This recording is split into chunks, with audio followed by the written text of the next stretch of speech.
गीता अवलोकन 4 से शुरू करते हैं।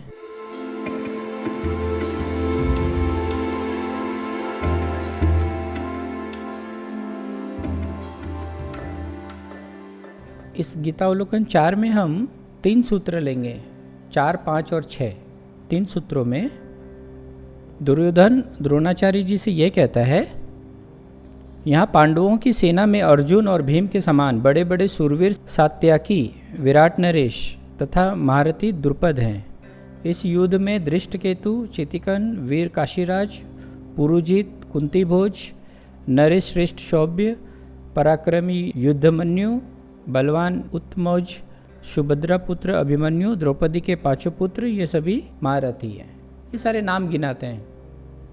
गीता के इन 3 सूत्रों में दुर्योधन द्रोणाचार्य के पास जाकर उनकी सेना देखता है और उनके जो महारथी लोग हैं उनको वो देखकर बताता है कि ये लोग हैं। तो बस नाम है और कुछ नहीं है। लेकिन अब हमें जो समझना है कि विरोधी पक्ष के जो लोग हैं उनको वो देखता है और उनकी आकलन करता है और उनको बताता है, तो इसका क्या अर्थ हुआ।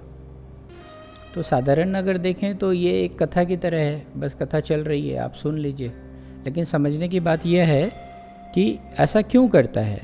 तो दुर्योधन जो है वो सबकॉन्शियस माइंड में जीता है, अवचेतन मन में जीता है। और जो लोग भी सिर्फ अवचेतन मन में जीते हैं वो हमेशा या तो इन्फीरियरिटी कॉम्प्लेक्स में जीते हैं या फिर सुपीरियरिटी कॉम्प्लेक्स में जीते हैं। ये समझने की बात है इस सूत्र में। और जो अवचेतन मन है वो हमेशा अति भावना से ग्रसित होता है। ये भावनाएं या तो हीन भावना इन्फीरियरिटी कॉम्प्लेक्स या फिर श्रेष्ठ भावना यानी सुपीरियरिटी कॉम्प्लेक्स। चित्त के ये दोनों अवस्थाएं अलग अलग तथा विपरीत दिखती हैं, परंतु दोनों का स्रोत एक ही है, अवचेतन मन यानी सबकॉन्शियस माइंड। और ये दोनों अक्सर अतिच्छादित और एक साथ यानी ओवरलैपिंग या को एग्जिस्ट करती हैं। तो ये जो हमारा चित्त का जो स्वभाव है, मुझे उस स्वभाव को इस अवलोकन में बताना है कि इस सूत्र में हम कभी कभी इन्फीरियरिटी कॉम्प्लेक्स में जीते हैं, कभी कभी सुपीरियरिटी कॉम्प्लेक्स में जीते हैं। और ये तब होता है जब हम सबकॉन्शियस माइंड में होते हैं। तो ये जो दुर्योधन है वो बचपन से ही जानता है कि वो राजा का बेटा नहीं है, इसलिए उसकी हीन भावना है। लेकिन वो ये भी जानता है कि मेरे पिताजी अभी कार्यवाहक राजा हैं, लेकिन उसको ये पता है कि मेरे से बड़े तो पांडुपुत्र हैं यानी युधिष्ठिर है, तो युधिष्ठिर राजकुमार होगा। तो उसके मन में कहीं ना कहीं ये है और बार बार जो है शकुनी वो याद दिलाता रहता है। तो उसके दिमाग में हमेशा ये हीन भावना ग्रह कर गई है कि वो इन्फीरियरिटी कॉम्प्लेक्स से है। लेकिन हीन भावना से जो लोग होते हैं ना, वो लोग हीन भावना को छुपाने के लिए सुपीरियरिटी कॉम्प्लेक्स में जीना शुरू कर देते हैं।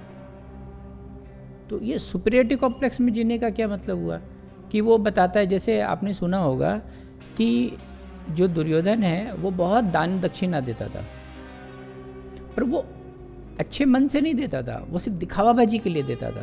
तो ये सुपीरियरिटी कॉम्प्लेक्स का एक ढंग है बाहर आने का।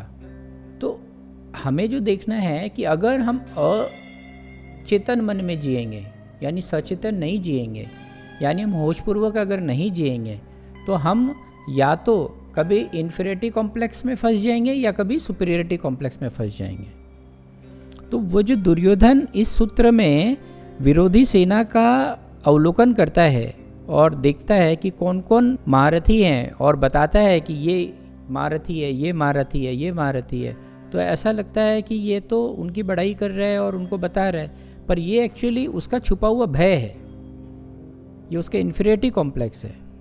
और वो उनकी प्रशंसा करता है एक तरीके से कि ये महारथी हैं, तो ये सुपीरियरिटी कॉम्प्लेक्स को इम्पोज कर रहा है।